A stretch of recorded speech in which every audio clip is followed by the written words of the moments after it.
ಈಗ ಏನಿದ್ರು ಕೂಡ ಪ್ರಜ್ವಲ್ ಪುರಾಣ, ಯಾಕಂದರೆ ಪ್ರಜ್ವಲ್ ಯಾವಾಗ ಮತ್ತೆ ವಾಪಸ್ ಬೆಂಗಳೂರಿಗೆ ಬರ್ತಾರೆ, ಈ ಒಂದು ದೊಡ್ಡ ಪ್ರಶ್ನೆ ಎಲ್ಲರನ್ನೂ ಕೂಡ ಕಾಡ್ತಾ ಇದೆ. ಈಗಾಗಲೇ ವಿಡಿಯೋ ಬಿಟ್ಟು ನಾನು ಮೇ 30 ಅಥವಾ ಮೇ 31 ರಾತ್ರಿ ಬರ್ತೀನಿ ಅನ್ನುವಂಥ ಮಾತ್ರ ನೇರವಾಗಿ ಹೇಳ್ತಾ ಇದ್ದಾರೆ. ಆದರೆ ಅವ್ರು ಹೇಳಿದಂತೆ ಬರ್ತಾರೆ. ಯಾಕೆ ಹಿಂದೆ ಕೂಡ ಇದೇ ರೀತಿ ಅಂತ ಟ್ವೀಟನ್ನು ಮಾಡಿದರು. ಹಿಂದೆ ಕೂಡ ಇದೇ ರೀತಿ ಟ್ವೀಟ್ ಮಾಡಿ 7 ದಿನಗಳ ಕಾಲಾವಕಾಶ ಕೊಡಿ, ಆನಂತರ ವಿಚಾರಣೆಗೆ ಹಾಜರಾಗ್ತೀನಿ ಅಂತ ಹೇಳಿದರು.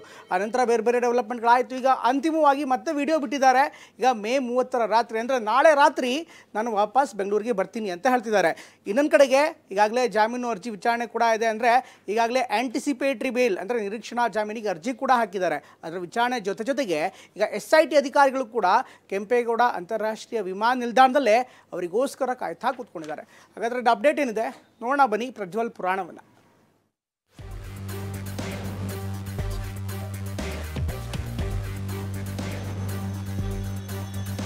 ವಾರಂಟ್ ಇಶ್ಯೂ ಆಗಿರೋದ್ರಿಂದ ಅರೆಸ್ಟ್ ಮಾಡಲೇಬೇಕು ಅವ್ರನ್ನ.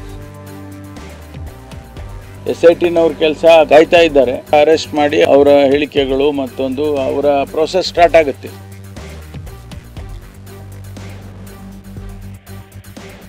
ಕುಟುಂಬದವರ ಒತ್ತಡವು ಕಾನೂನಿನ ಕುಣಿಕೆ ಗಟ್ಟಿಯಾಗ್ತಿದ್ರಿಂದಲೂ ಒಟ್ನಲ್ಲಿ ಲೈಂಗಿಕ ದೌರ್ಜನ್ಯ ಹಗರಣ ಪ್ರಕರಣದಲ್ಲಿ ಆರೋಪಿಯಾಗಿರುವ ಪ್ರಜ್ವಲ್ ರೇವಣ್ಣ ದೇಶಕ್ಕೆ ಮರಳಲು ತಯಾರಾಗಿದ್ದಾರೆ. ದೇಶ ಬಿಟ್ಟು ಹೋದ ಬರೋಬ್ಬರಿ 31 ದಿನಗಳ ಬಳಿಕ ವಿಡಿಯೋ ಮಾಡಿ ಮೇ 31ನೇ ತಾರೀಕು ನಾನು SIT ಮುಂದೆ ಹಾಜರಾಗ್ತೀನಿ ಅಂತ ವಾಗ್ದಾನ ನೀಡಿದ್ದ ಪ್ರಜ್ವಲ್ ರೇವಣ್ಣ ಮ್ಯೂನಿಕ್ನಿಂದ ಬೆಂಗಳೂರಿಗೆ ಬರಲು ಟಿಕೆಟ್ ಬುಕ್ ಮಾಡಿದ್ದಾರೆ. ಪ್ರಜ್ವಲ್ ಬುಕ್ ಮಾಡಿರುವ ಟಿಕೆಟ್ನ ಸಂಪೂರ್ಣ ಮಾಹಿತಿ TV9ಗೆ ಲಭ್ಯವಾಗಿದೆ. ಲಫ್ತಾನ್ಸಾ ಏರ್ಲೈನ್ಸ್ ವಿಮಾನದಲ್ಲಿ ಬಿಸಿನೆಸ್ ಕ್ಲಾಸ್ ಟಿಕೆಟ್ ಬುಕ್ ಆಗಿದೆ. ಅದರ ಪ್ರಕಾರ ನಾಳೆ ಮಧ್ಯಾಹ್ನ ಜರ್ಮನಿಯ ಸ್ಥಳೀಯ ಕಾಲಮಾನದ ಪ್ರಕಾರ ಮಧ್ಯಾಹ್ನ 12:05 ಅಂದ್ರೆ ಭಾರತೀಯ ಕಾಲಮಾನ ನಾಳೆ ಮಧ್ಯಾಹ್ನ 3:35ಕ್ಕೆ ಪ್ರಜ್ವಲ್ ವಿಮಾನ ಏರಲಿದ್ದಾರೆ. ಆದ್ರೆ ಇದರಲ್ಲಿ ಪ್ರಜ್ವಲ್ ನಂಬರ್ ಆಗಲಿ ಇಮೇಲ್ ಆಗಲಿ ನಮೂದಾಗಿಲ್ಲ.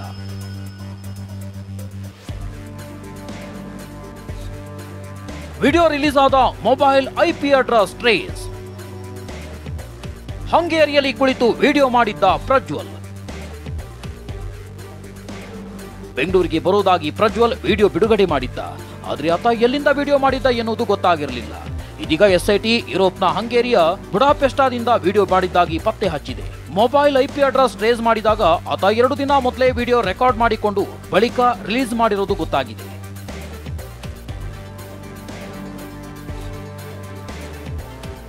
ನಿರೀಕ್ಷಣಾ ಜಾಮೀನು ಅರ್ಜಿ ವಿಚಾರಣೆ ಮುಂದೂಡಿಕೆ. ಏರ್ಪೋರ್ಟ್ನಲ್ಲೇ ಬಲೆ ಬೀಸಿ ಕಾದು ಕುಳಿತ SIT. ಸಂಸದ ಪ್ರಜ್ವಲ್ ರೇವಣ್ಣಗೆ ಬಂಧನ ಭೀತಿ ಕಾಡ್ತಿರೋ ಮಧ್ಯೆ ವಿದೇಶದಲ್ಲಿದ್ದುಕೊಂಡೇ ನಿರೀಕ್ಷಣಾ ಜಾಮೀನು ಅರ್ಜಿ ಕೂಡ ಸಲ್ಲಿಸಿದ್ದಾರೆ. ಬೆಂಗಳೂರಿನ ಜನಪ್ರತಿನಿಧಿಗಳ ವಿಶೇಷ ಕೋರ್ಟ್ಗೆ ಅರ್ಜಿ ಸಲ್ಲಿಸಲಾಗಿದ್ದು CID ಠಾಣೆ ಕ್ರೈಮ್ ನಂಬರ್ 20/2024 ಪ್ರಕರಣ, ಸೈಬರ್ ಕ್ರೈಮ್ ಠಾಣೆ ಕ್ರೈಮ್ ನಂಬರ್ 2/2024, ಹೊಳೆನರಸೀಪುರ ಠಾಣೆ ಕ್ರೈಮ್ ನಂಬರ್ 107/2024 ಈ 3 ಪ್ರಕರಣಗಳಲ್ಲಿ ನಿರೀಕ್ಷಣಾ ಜಾಮೀನು ನೀಡುವಂತೆ ಮನವಿ ಮಾಡಿದ್ರು.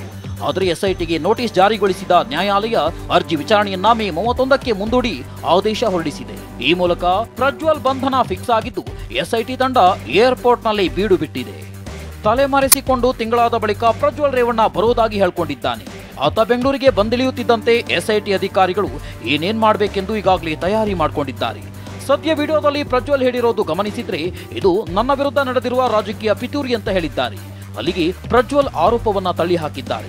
ಹೀಗಿದ್ದಾಗ SITಗೆ ಸಂತ್ರಸ್ತೆ ಹೇಳಿಕೆ ಮುಖ್ಯ ಅಸ್ತ್ರವಾಗಲಿದೆ. ಅದಕ್ಕೂ ಮೊದಲು ತನಿಖೆ ಹೇಗೆ ನಡೆಯಲಿದೆ ಅಂತ ತೋರಿಸ್ತೀವಿ ನೋಡಿ. ಪ್ರಜ್ವಲ್ ಏರ್ಪೋರ್ಟ್ಗೆ ಕಾಲಿಡ್ತಿದ್ದಂತೆ ಮೊದಲು SIT ಬಂಧನಕ್ಕೊಳಪಡಿಸಲಿದೆ.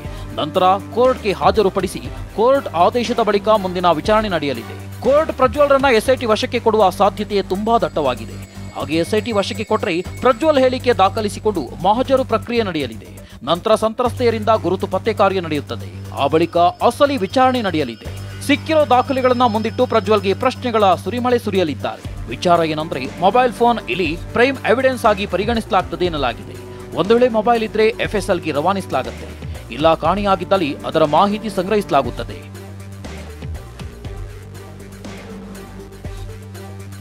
ಇನ್ನು ಮತ್ತೊಂದು ಕಡೆ ವಿಡಿಯೋಗಳ ಸತ್ಯಾಸತ್ಯತೆ ತಿಳಿಯಲು SIT ಕಸರತ್ತು ನಡೆಸಿದೆ.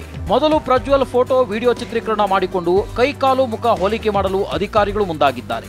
ಯಾಕಂದ್ರೆ ಹರಿದಾಡ್ತಿರೋ ವಿಡಿಯೋದಲ್ಲಿ ಪ್ರಜ್ವಲ್ ರೇವಣ್ಣ ಮುಖ ಸ್ಪಷ್ಟವಾಗಿ ಕಾಣದ ಕಾರಣ ವಿಡಿಯೋದಲ್ಲಿ ಕಾಣಿಸಲಿರೋ ಚಿತ್ರ ತೆಗೆದು ಹೋಲಿಕೆ ಮಾಡಿ ವಿಡಿಯೋದಲ್ಲಿರೋದು ಪ್ರಜ್ವಲ್ ರೇವಣ್ಣನ ಎಂಬ ಪರೀಕ್ಷೆ ನಡೆಸಲು SIT ಮುಂದಾಗಿದೆ. ಪ್ರಜ್ವಲ್ ಬೆಂಗಳೂರಿಗೆ ಬರ್ತಿರೋ ಬಗ್ಗೆ ಗೃಹ ಸಚಿವ ಪರಮೇಶ್ವರ್ ಪ್ರತಿಕ್ರಿಯೆ ಕೊಟ್ಟಿದ್ದಾರೆ. ವಾರಂಟ್ ಇರುವ ಕಾರಣ ಪ್ರಜ್ವಲ್ರನ್ನ ಅರೆಸ್ಟ್ ಮಾಡಬೇಕು, ಏರ್ಪೋರ್ಟ್ನಲ್ಲೇ ಪ್ರಜ್ವಲ್ರನ್ನ ಬಂಧಿಸಬೇಕು ಎಂದಿದ್ದಾರೆ. ಎಲ್ಲ ರೀತಿಯ ಕ್ರಮ ತಗೊಳ್ಳೇಬೇಕಲ್ಲ. ವಾರಂಟ್ ಇಶ್ಯೂ ಆಗಿರೋದ್ರಿಂದ ಅರೆಸ್ಟ್ ಮಾಡಲೇಬೇಕು. ಅವ್ರನ್ನ ಅರೆಸ್ಟ್ ಮಾಡ್ತಾರೆ. ಅವರು SIT ನವ್ರ ಕೆಲಸ ಅವ್ರಿಗೆ ಕಾಯ್ತಾ ಇದ್ದಾರೆ. ಅದಕ್ಕೋಸ್ಕರ ಅರೆಸ್ಟ್ ಮಾಡಿ ಅವರ ಹೇಳಿಕೆಗಳು ಮತ್ತೊಂದು ಅವರ ಪ್ರೊಸೆಸ್ ಸ್ಟಾರ್ಟ್ ಆಗುತ್ತೆ.